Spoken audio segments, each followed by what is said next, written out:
While police officers are meant to serve and safeguard the public, what occurs when they're really hidden murderers in disguise? Yeah, right now you're charged with murder, and it is Kelly.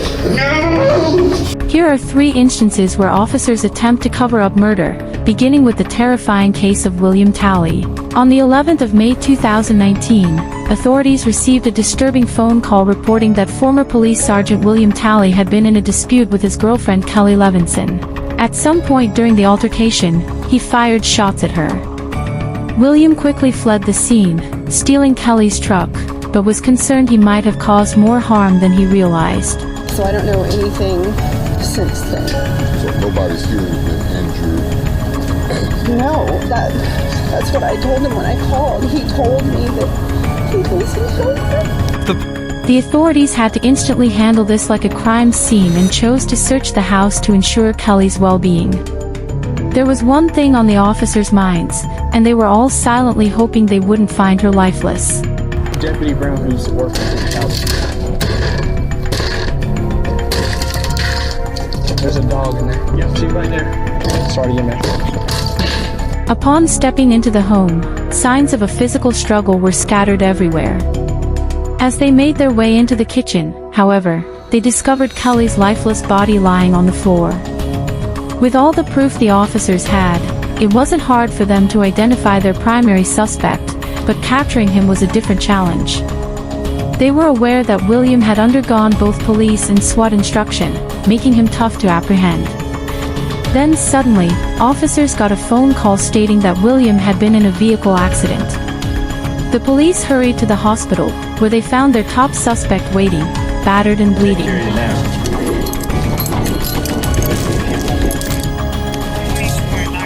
Once William was released from the hospital, he was promptly taken to an interrogation room where the inquiry would officially commence.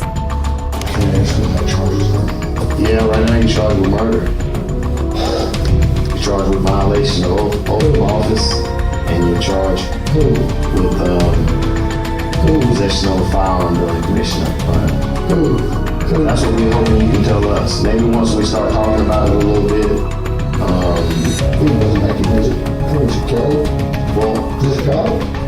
William brings up 2 names here, Becky and Kelly.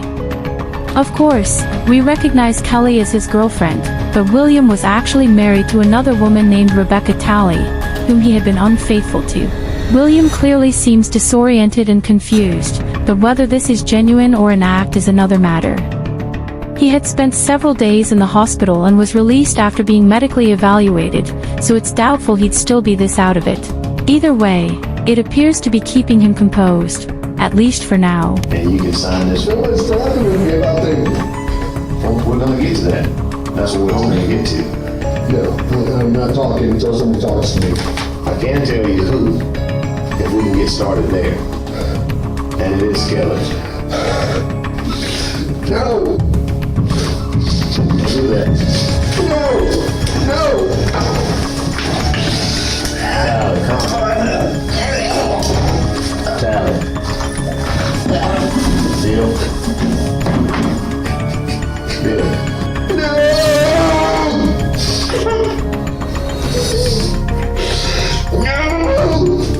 There's a slight possibility William truly is this upset over Kelly's death, but he claimed to be completely unaware of his actions at the time, so it seems more plausible that he's simply using this as a front to rant and shout about how his life is basically ruined over a minor dispute with his lover. He's probably also angry that he was caught so easily. Keep in mind, this is a man with SWAT and law enforcement training. He knows how to avoid the police. Yet almost immediately after fleeing, his plans were derailed in a highly unexpected way. William manages to settle down while the investigator speaks to him, but only for a brief moment.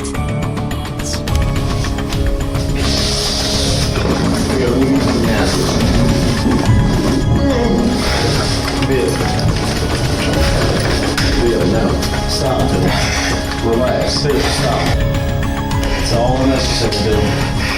If you don't want to talk to us, that's fine, but let's not do this, okay? Okay? Let's not do this. Girls started. Right now you're hurting yourself. Don't care about me. Well, Girls don't hurt. There's no one I else. keep hearing people whisper, or whispers. Okay, well, what whispering do you hear? No, tell me the truth. Okay. There's no one else hurt. Okay. What you're seeing is a man fully aware of his guilt, doing everything possible to escape the consequences. He's in a state of panic, and the officers were likely quite relieved when William finally requested a lawyer, bringing this intense interrogation to a close. However, this didn't benefit him in any way, as the investigators already possessed all the proof necessary to prosecute him. William Talley was sentenced to life in prison. Despite William being a local officer and even being acquainted with some of those involved in the case, it was handled flawlessly, a sharp contrast to the situation with Matthew Boynton, whose case was so bizarre and corrupt that the police ended up probing a shooting that never actually took place. You know you can't give a sworn statement and lie on it. Why would you do that? On April 15, 2016, officers discovered Jessica Boynton hidden inside the closet of her residence with a gunshot wound to the head and a department-issued firearm in her hand. The county sheriff reportedly pronounced her dead at the scene, but there was a major issue. Jessica was neither deceased nor shot. After being rushed to the hospital, the emergency room found no entry wounds or bullets. Instead, they uncovered signs of blunt force trauma to the back of her skull. This case was already incredibly perplexing, but what made it worse was that the police's primary suspect, Matthew Boynton, told officers he had received a message from Jessica stating she planned to take her own life. After hurrying home, he claimed he heard 2 gunshots from inside the house and contacted authorities. Matthew was brought to the station and questioned but was caught being dishonest about a critical piece of evidence. This is where we follow the investigators as they attempt to unravel this tangled web of deception. Do you recognize that bag? Yes, that bag that Jessica let me use to put all my gym stuff in when we used to be together. Okay. So when's the last time you saw that bag? It's been a long time. Like I said, when I used to work out at, there's 2 gyms in Thomaston. I don't remember the name of it. I used that one, and I had a gray Nike bag I used to work out in. So I interchanged my stuff like protein drinks, outer shakes like pre-workout, workout shorts, pants, shoes, whatever. I put it in that bag or the Nike bag. Suspects who aren't being honest often over-explain, as they feel the need to convince investigators of their innocence. They believe that by providing excessive details, it will persuade the detective they're telling the truth. After all, they couldn't have invented all of it. However, in reality, individuals who are being truthful tend to give more natural, straightforward responses because they don't need to overthink their answers. Keep that in mind as the interrogation proceeds. So when's the last time you saw that bag? I don't know the exact date on that. I think my stepdad, he had it in the white trailer, and that's been a while. And he brought it back and threw it and everything. Put it in my storage thing in my house, which is like when you pull in the driveway. It's a little storage thing on the right. You open the door and it's got all my stuff in there. I declared that something about recently. That was tossed in there, but I was in there with a bunch of my stuff, like a brown tub I used to keep in my old patrol car with gym stuff in it and work stuff. Keep in mind, that response was given to the question, when was the last time you saw this bag? Something that could have been answered in just one sentence. The investigators already suspected Matthew was being dishonest about the bag, which is exactly why he was brought in for a second round of questioning. But now, they're completely certain he's concealing something, and they're about to confront him on it. Alright, Matthew. I've known you a long time. When y'all were in the process of moving, and you moved into the house that you're at now, your residence, did you not see the bag? Yes, sir, it's in my storage in the garage. Now, why would I be holding a picture of this bag?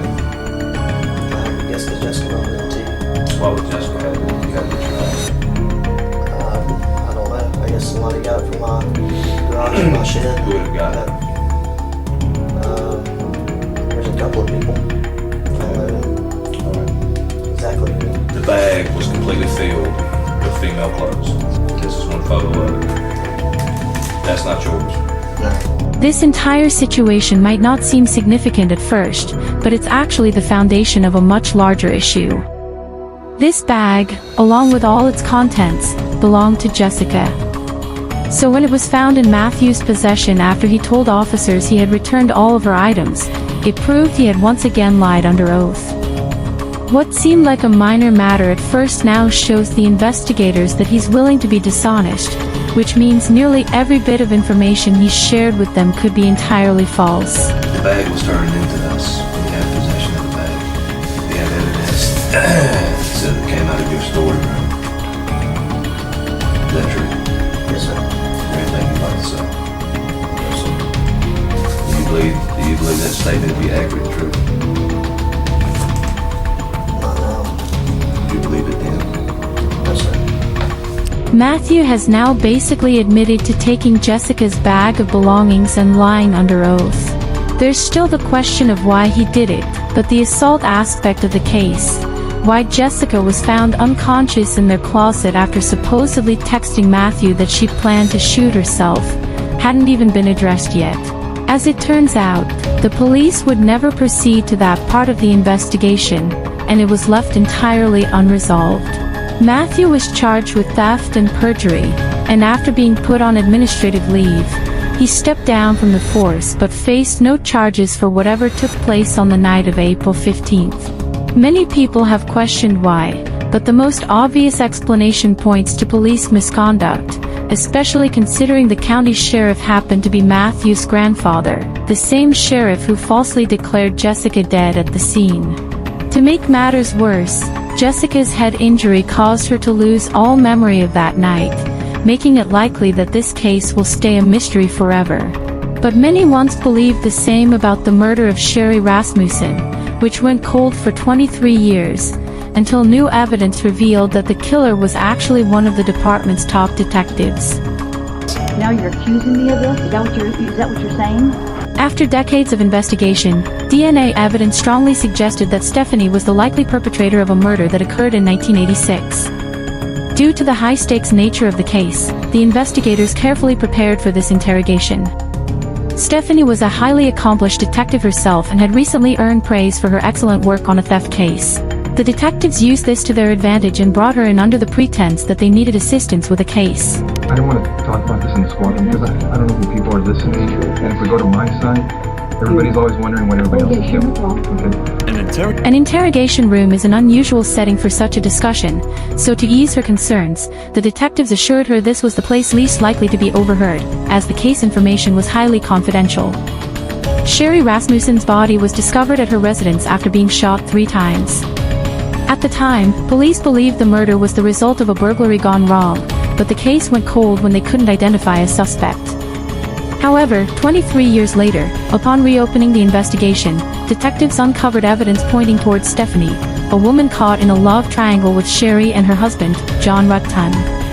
So, the detectives decided to mention John's name to observe her reaction. Are you guys friends? Close friends? Yeah, we're very close. Yeah. I mean, what's this all about? It's a case we're working on. It involves John. And in there's notes and stuff that he knew you and stuff. Oh yeah, I mean, we're good friends. Lived in the dorms I was in the dorms for 2 years. Is there any relationship or anything developed between you guys? Yeah, I mean, we dated. You know, I mean, what's this all about?